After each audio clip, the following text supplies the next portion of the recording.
alias warrant of arrest address to Sylvia Simanes. Pero ang address dito, sir, Pasig City, Metro Manila, sir. Yan, itong kay Sylvia Simanes po. Oo. Pasig. Oo. At kahit saan namin pwede yan, kahit na yan ay Pasig. And elsewhere. Ang warrant of arrest po na ipinakita sa amin ay kay Sylvia Simanes. Ito po ay ang address niya ay sa Pasig City. Sir, kasi ito ano kasi ito enclosed building. Attorney. So yung Ganito, address attorney, sana, sir. attorney. Yung address Ganito. sana. Oo. Ito, attorney. Yes, sir. Hindi ito ang lugar para tayo magdebate.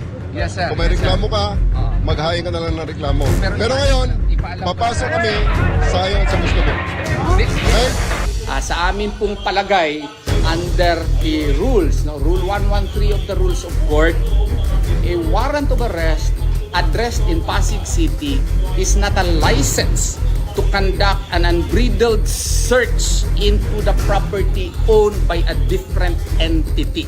This is the first time ever in the history of the Republic of the Philippines that a warrant of arrest with an address in Pasig City, sole warrant of arrest which has been shown to us, is being used to conduct an unbridled search and now destruction of the property of the kingdom of Jesus Christ. The issue here and the reason tumatanggi si Attorney Torion is because there is a right to the security and sanctity of your domicile.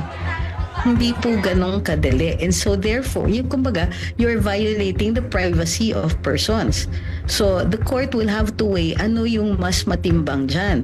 Yung pag-violate ng domicile o yung pag-serve ng warrant na wala namang kasiguruhan kung andun yung tao at hindi po specifically nakalagay yung lugar na yon. Papasok kami sa ayon sa gusto mo.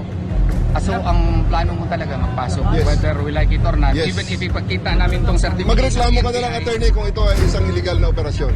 Sir. Magreklamo ka na lang. Sige, magreklamo na lang kayo, ma'am. Hindi ito ang lugar para tayo ay mag-debate. Okay? Gusto nyo mag-debate, dalhin nyo sa korte ito. Saan po kayo nakakita na ang arrest warrant ay gagawing isang lisensya para i-search lahat ng properties, lahat ng buildings po ng KOJC. Wala po yan sa batas. At saka ang arrest warrant po ay nakadirect po sa tao, hindi po sa properties. Hindi naman maliwanag yung pag-enforce ng warrant, at least man lang dapat nire-respeto yung karapatan ng mga tao dun sa loob. How long will that warrant be? How long ba ang service of warrant? Ngayon na nga ako nakakita ng more than 24 hours nagsuserve pa rin sila ng arrest warrant.